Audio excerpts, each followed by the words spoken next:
நம்மளுடைய வீட்டில் நாம் எந்த ஒரு விஷயத்தையுமே ஒழுங்காக செய்ய மாட்டோம். துணிமணிகளை ஒழுங்காக மடித்து வைக்க மாட்டோம். எடுத்த பொருளை எடுத்த இடத்துல வைக்கிறது இல்லை. சுருக்கமாக சொல்லணும்னா வீட்டை சுத்தமாக வச்சுக்கிறதுல நமக்கு எந்தவித பங்குமே இருக்காது. ஆனால் இது எல்லாத்தையுமே செய்கிறது நம்மளுடைய அம்மாவாக தான் இருக்கும். இதை நம்ம பெருசாக அப்ரிஷியேட் பண்ணியிருக்கவே மாட்டோம். ஒரு 4 நாள் அம்மா ஊருக்கு போயிருந்தாங்கன்னா அந்த 4 நாள் நம்ம சாப்பிட்றதுக்கு எவ்வளோ கஷ்டப்படுவோம். நம்மளுடைய வீட்டு வாசல்லேருந்து பின்னாடி வரைக்கும் எல்லாமே எப்படி டிஸார்டராக மாறிடுச்சு அப்படின்றது அந்த 4 நாளில் தான் நமக்கு தெரியும். ஸோ ஒரு விஷயத்தை ஒருத்தங்க ஒழுங்காக செய்கிறாங்க அப்படின்ற போது அவங்க அதை செய்யலை அப்படின்ற போது தான் அதோட வேல்யூ நமக்கு புரியும். இதே எக்ஸாம்பிளை தான் நம்மளுடைய கிட்னிக்கு நம்ம வச்சு பார்க்கணும்.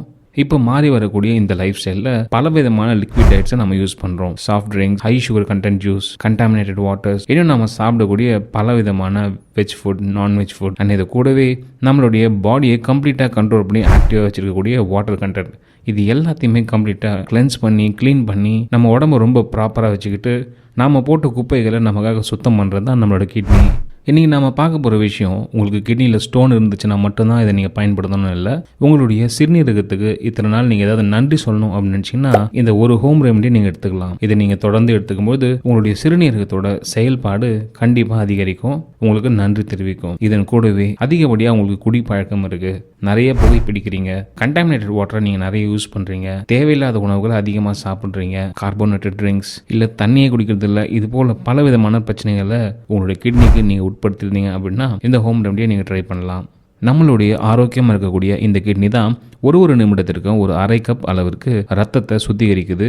மேலும் நாம் குடிக்கக்கூடிய தண்ணி, juice, sugar content, carbonated juice, soft drinks, இது எல்லாத்தையுமே சுத்திகரித்து யூரினாக வெளியெடுத்துக்கூடியதும் இந்த கிட்னி தான். ஒருவேளை உங்களோட கிட்னி செயல்பாடு 2 நாள் 3 நாள் கொஞ்சம் குறைஞ்சிச்சுன்னா கூட இது பலவிதமான பிரச்சனைகளை கொண்டு வரும். எடுத்துக்காட்டா உங்களுடைய ரத்தத்தில் நச்சுத்தன்மை அதிகரிச்சிடும்.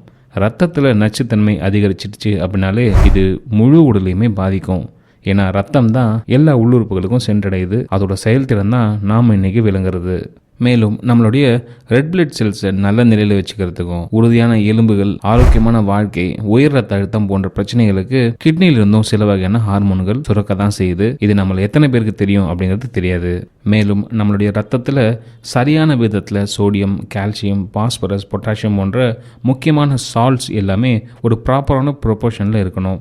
இப்படி ஒரு ப்ராப்பரான ப்ரொபோர்ஷனில் இருக்கும்போது தான் நம்மளுடைய பாடி ஓவராலாக ப்ராப்பராக செயல்பட முடியும். இப்படி இருக்கக்கூடிய பல முக்கியமான விஷயங்களை நம்மளுடைய கிட்னி தான் செய்யுது. சரி, நமக்கு இவ்வளவு நன்மை தரக்கூடிய இந்த சிறுநீரகத்துக்கு நாம் திருப்பி நல்ல செய்கிற மாதிரி ஒரு ஹெல்த்தி ட்ரிங்கை இன்றைக்கி பார்க்கலாம். முக்கியமாக கொத்தமல்லிகளுக்கும் கொத்தமல்லி விதைகள், அதாவது தனியாக நாம் பயன்படுத்துவோம். இதுக்கு அவ்வளோ ஒரு அற்புதமான மருத்துவ குணம் இருக்குது. முக்கியமாக நம்மளுடைய கிட்னிகளுக்கு இது நன்மை செய்யக்கூடிய தன்மை உண்டு. இந்த கொத்தமல்லி கூடவே நாம் சேர்க்க போகிறது சிறிய அளவிலான சீரகம். நம்மளுடைய அகத்தில் ஏற்படக்கூடிய எந்த விதமான பிரச்சனைகளையும் சீர்படுத்தக்கூடிய வல்லமை கொண்டது தான் இந்த சீரகம். இந்த சீரகம், கொத்தமல்லி, இதன் கூடவே நாம் சேர்க்க போகிறது சிறிய துண்டு எலுமிச்சை. ஒரு சுத்தமான பாத்திரத்தில் 2 கிளாஸ் தண்ணியை ஊற்றி அதை நல்லா கொதிக்க வைங்க. கொஞ்சம் கொதி வந்த பிறகு ஒரு 2 கைப்பிடி அளவுக்கு இந்த கொத்தமல்லி இலைகளை இந்த நீரில் போட்டுருங்க. இப்போ தீயை கம்மியாக வச்சுக்கோங்க. ஒரு 5 நிமிடம் இது கொதிநிலையிலே இருக்கட்டும். இது கொதிநிலையிலே இருக்கும்போது இதில் 1 ஸ்பூன் அளவுக்கு சீரகத்தை சேர்த்துக்கலாம். இப்போ நாம நெருப்பு அணைச்சிடலாம். இப்போ இதுக்கு கொஞ்சம் கலர் மாறி இருக்கும். இதை வடிகட்டின பிறகு இதில் சிறிய அளவு எலுமிச்சம் சாறு சேர்த்துக்கலாம். இப்போ நம்மளுடைய கிட்னிக்கு நன்மை தரக்கூடிய இந்த கொத்தமல்லி ட்ரிங்க் தயார். இதை வாரம் 2 முறை குடிச்சிட்டு வாங்க, கண்டிப்பாக நல்ல பலன் கிடைக்கும். நம்மளுடைய கிட்னி வேலை செய்யாமல் போகிறதுக்கு முன்னாடியே நாம் அதுக்கு நன்மையை செய்து ஆரோக்கியமான வாழ்க்கையை நாம் தொடரலாம். இந்த வீடியோ உங்களுக்கு பிடிச்சிருந்தா லைக் பண்ணுங்கள், ஷேர் பண்ணுங்கள், கமெண்ட் பண்ணுங்கள். ஹெல்த்தியான வாழ்க்கையை லீட் பண்ணணும் அப்படின்னு நினச்சிங்கன்னா ஹெல்த்தியாக தமிழ் சேனலுக்கு சப்ஸ்கிரைப் பண்ணுங்கள். நன்றி.